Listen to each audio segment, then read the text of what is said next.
Well, hey, New Life family. I hope you're doing well in this incredibly unique and challenging season that we're all walking through in our own spaces, but trying to stay connected and doing it together. If you're anything like me, you've got one big question on your mind, and it's this: when will we be able to get back together again? Whether that's in our building or even in our groups that we're meeting with digitally for so many of us right now. And I want you to know we are looking forward to that day, but it's going to come with many challenges that we have to figure out along the way. And so I want to invite you in on a conversation to listen in to some of us got together to talk through these challenges that we're trying to figure out in this season. And I want to invite you to listen into this for a couple of reasons. One, so you can begin to understand just how complicated it is. It's not as simple as opening our doors and coming back, because there's a lot of things involved with wanting to do this well and responsibly. But another reason I want to invite you to listen in is so that you can begin to hear the heart of what we're trying to figure out, who we want to be together as a church in this season, how we want to be for each other, even though we may not all be on the same page on what it looks like or how quickly we're going to move. And so we talk through some of this as a leadership. And I want to invite you to listen in so that you get a sense of that, so that you can begin to say, hey, how do I be for us as we walk together in this? Because we're going to need a lot of prayer and a lot of grace and a lot of support as we figure it out together. So I hope you enjoy this conversation, and we're going to share more information with you in the coming days. All right, well, here we are, friends, trying to figure out what to do as we move forward, and lots of things to figure out. But before we even jump into that, what are you looking forward to? What are you excited about this day when we can come together again, hopefully soon? Are you going to introduce us, Joel, or is that? Oh, yeah, that would help. Sorry, Bill. Okay. So here we are. Okay, so this is part of our stewards and staff team. So obviously there's Angela Lamb. I don't know what she's at on your angle. She's over there, one of our awesome pastors on our staff team. There's Bill Butler. He's one of our steward leaders. And then Ashley Parliament, also one of our steward leaders. And so we make up a segment of our leadership team. And we just want to talk today about what it's going to mean when we come back together. So what are you excited about? I was so excited about it, I skipped that whole intro. That means Bill should go first then. Oh, I think the thing that I'm excited about being able to get all back together again is actually being able to be with the whole person as we're back together. I mean, I can see you all 2D and, from the shoulders up. I am wearing pants. But just being able to be with the whole person, and just the responses that our body language makes, and just being there together. I can't really describe that, but I know what I miss, and I know that I'm excited about being together again. I would like to say hugs, but I have a feeling it's not one of the first things we get. I'm actually really nervous about that part. So instead I'm going to say what we've learned about doing online services. Like, I am really excited. We've learned some things about how to record stuff and how to use video to move us forward spiritually. And like, what does that look like in our in-person services? How can we get the best of what we learned and have it add to our in-person things, including the chat? I have been unabashed about how I am going to miss the chat space. But this last week during service, yeah. Guys, I realized I could have my phone out and chatting on the online stream while we're in people services, and seriously, my heart rejoiced. That's awesome. Noted. I'm excited too, like Bill, to actually see people like in the flesh and not over a screen. Screen time has just really kind of like sucked some life out of me. Never thought that would happen, but yeah, just being in the vicinity of another person. And also, like, even though our building doesn't make the church, we make the church. I've had some really special moments in that building. So to be back in that building with people around me, just there for the same purpose, and that buzz that comes when we're all there, I miss that. So I'm looking forward to that too. That's cool. I'm looking forward to actually getting to meet people. Like we had a window and then poop. But seriously, I like to actually get real FaceTime with people. And I think there's this idea of there's something about being present together and experiencing God's presence together. I mean, God can meet us through digital mediums for sure, but there's something powerful about that shared physical reality and presencing with God together that I'm just really looking forward to. Mm-hmm.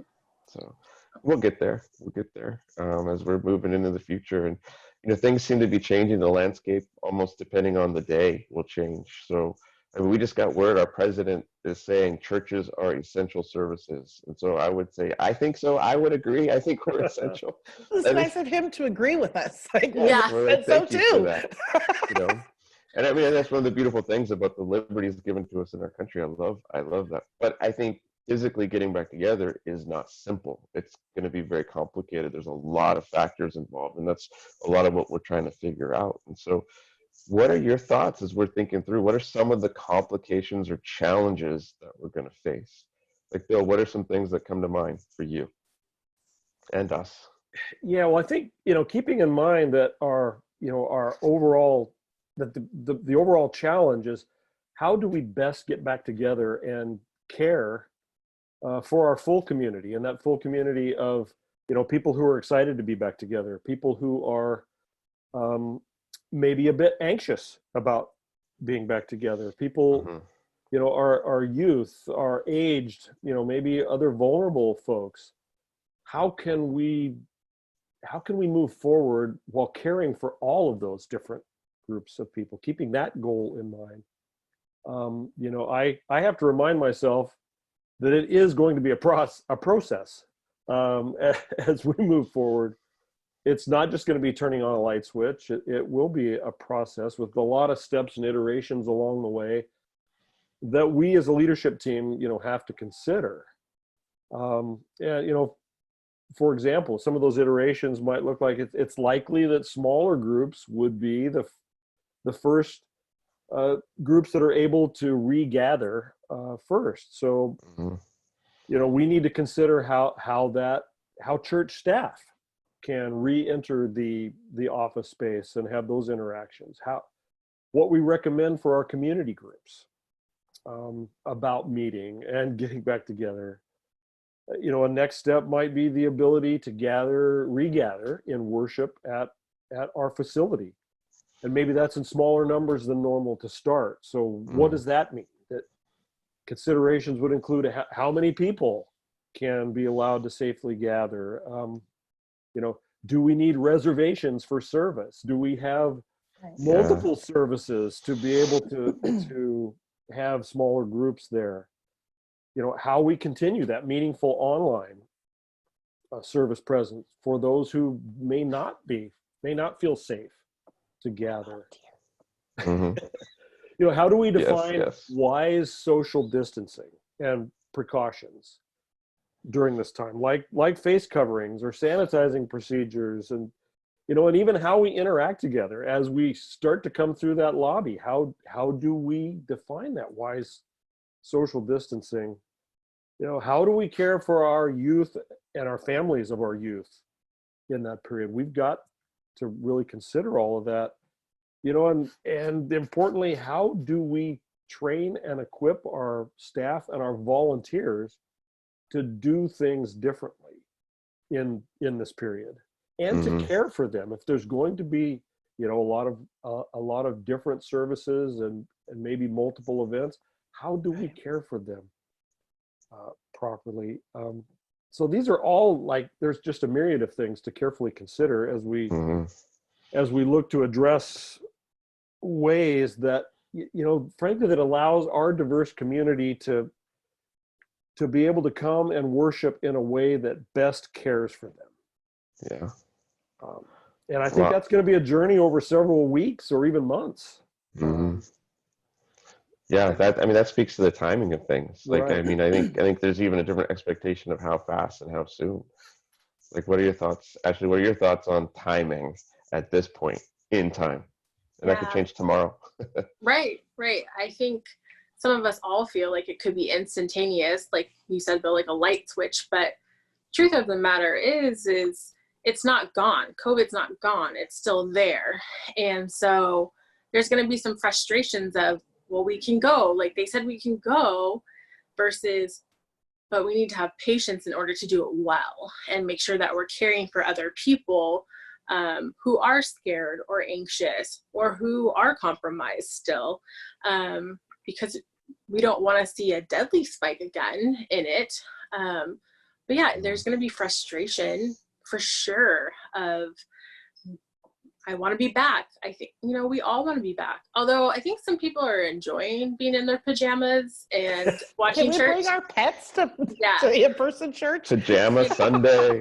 And the fact that we have 2 services again, so the late sleeper inners, they can do that. But I think if we can just have, remember that if we're rushing it, we're not going to do it well. And what this team is really wanting to do is to do it well. And so, like Bill said, it could be weeks, it could be months, but we're doing our best to make sure that it's the right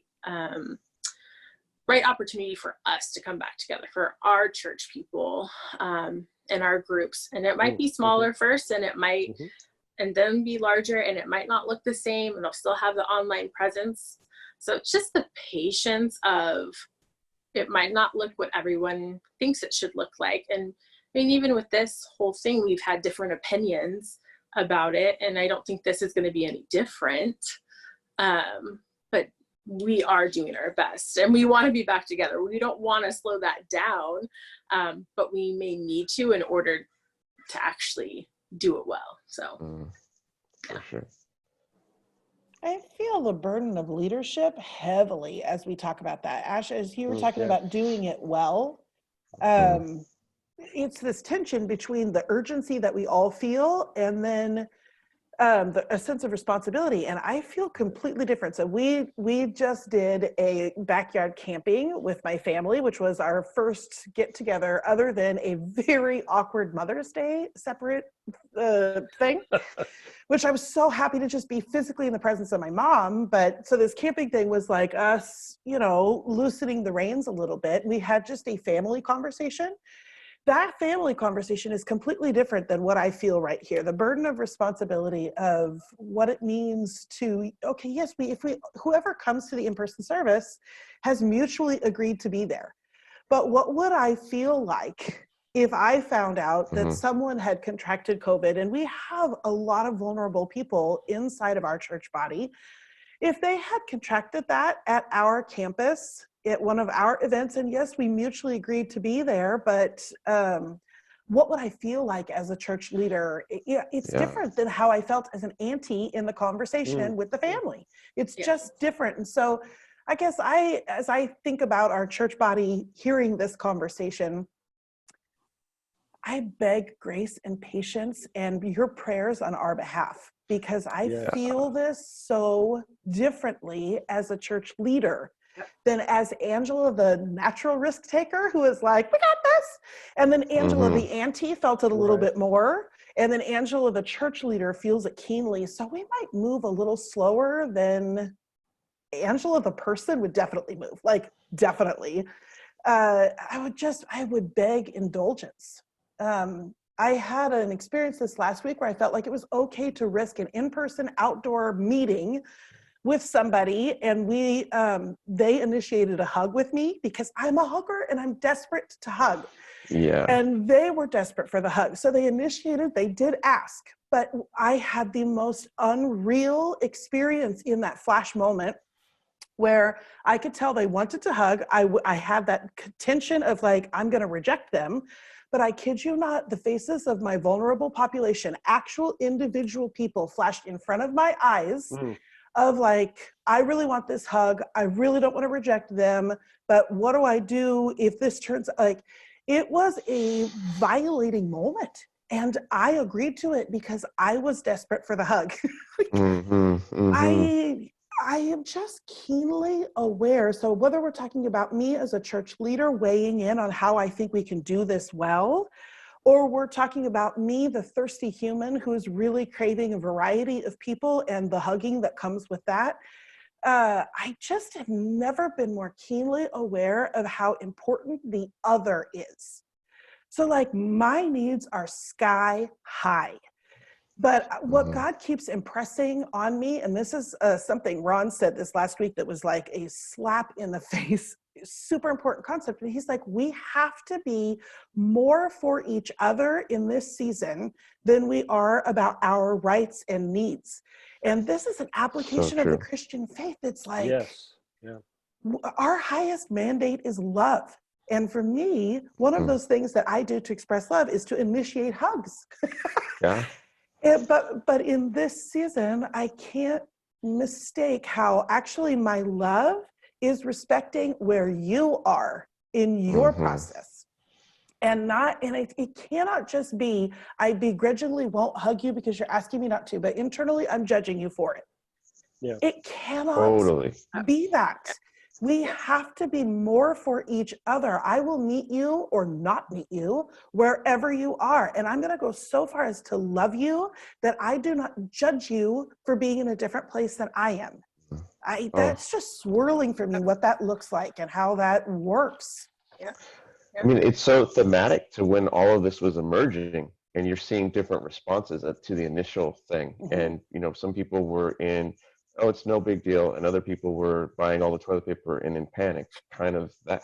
But you saw both sides looking at each other like, what are you doing? Like, what, like that judgment that was going on.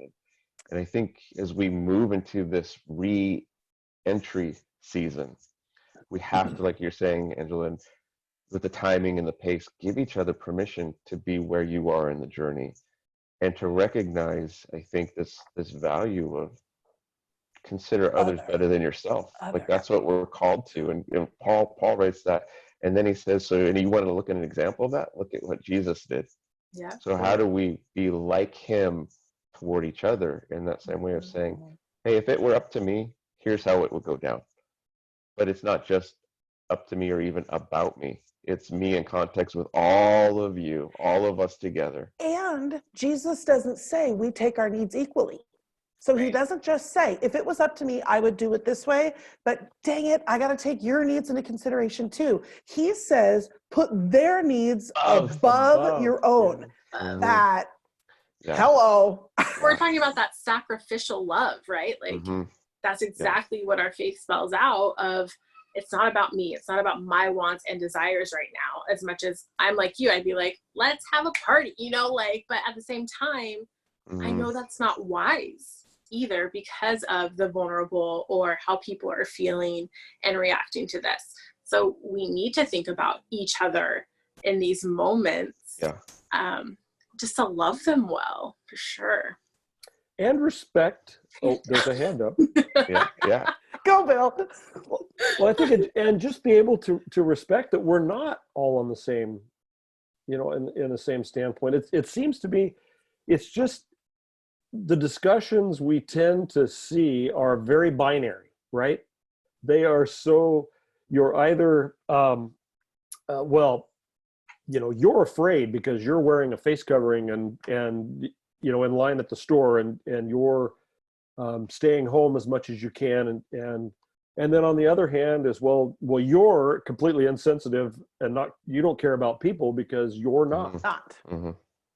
And in reality, it's not. In reality, it is nuanced. It is not either or, and we're better when we can not be either or, but we can be both and. Right? That we can be, we can be courageous and be respectful. For absolutely others. So consider it. So I think that's the trick, and it's not easy, but we have as this is where we can shine as Jesus followers. Actually, is in that. And that's the challenge and the opportunity. For sure. Yeah. Were you going to add to that? What were you going to say when you had your hand going up? On and on. Like, I think there's different phases of risk. And so far we've only talked about the risk of putting other people's needs above my own when I want to take initiative and they are asking me not to. Mm-hmm. There is a whole calling from Jesus on the people who are terrified to also put other people's needs above their own that we haven't talked about at all. It's going to take everybody. Yeah, if you're talking sides, which gets dangerous, but it's that reality. Whatever I'm at, to say, what do you need, and to let you pursue that in a way that's good for you.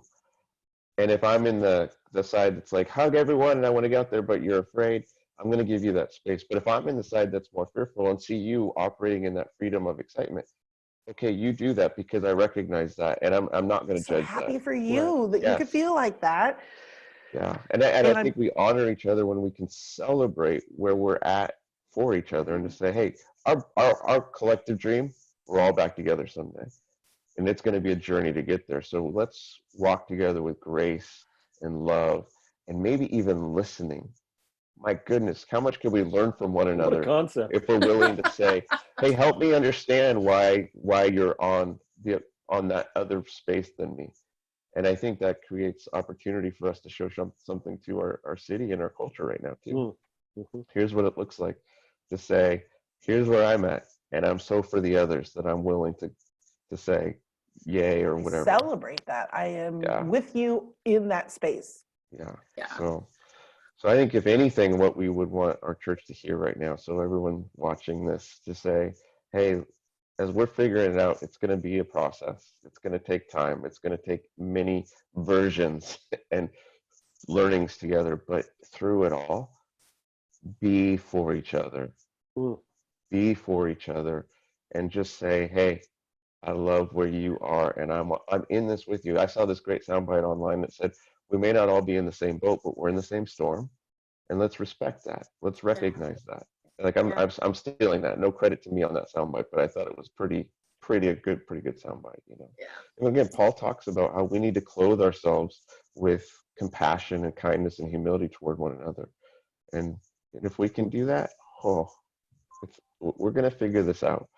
And so I think that's what we want to just say that right now. It's not easy. It's not clear. It's not clean. A lot of things have to be figured out. But if we can walk together with that spirit of humility and for each other, we'll have a beautiful a spirit of re-entry together. And if you got questions, ask, and we'll do our best to explain what we're thinking and where we're at in it. So here we are. We're in this with you. Yeah, and Bill's gonna drop some wisdom on us. I'm just gonna, from the Bible even. So I hear there's good stuff in there. There is good stuff in there. So it just this really actually convicted me too. But it's Ephesians 4:1-3. Walk in a manner worthy of the calling to which you have been called, with all humility and gentleness, with patience, bearing with one another in love, eager to maintain the unity of the Spirit in the bond of peace. Yeah. Amen. Yes. Yep. So there we go. So we're just going to close in a prayer. If you'd like to have a come to Jesus moment, that's all. But I mean, that's it, right? I mean, that's the thing that identifies us, followers of Jesus, is how we love each other. Jesus said, "The world will know you're my followers by how you love each other." My goodness, what if how we walk into this re-entry time becomes our witness to our friends and family and neighbors? How beautiful would that be? So thank you for jumping into this conversation, and we're going to be figuring it out together, and we're going to need grace and love and wisdom. And so church, pray for us. Pray that we hear from him. Pray for the leaders of our city, of our county, of our state, of our government, that God will speak in such a way that they can sync up. And even if they're not always on the same page, we'll have the wisdom to know how to navigate that well as the same. So there it is. Well, we got to jump back to another service because we're in the middle of doing things. So thank you all for being a part of this.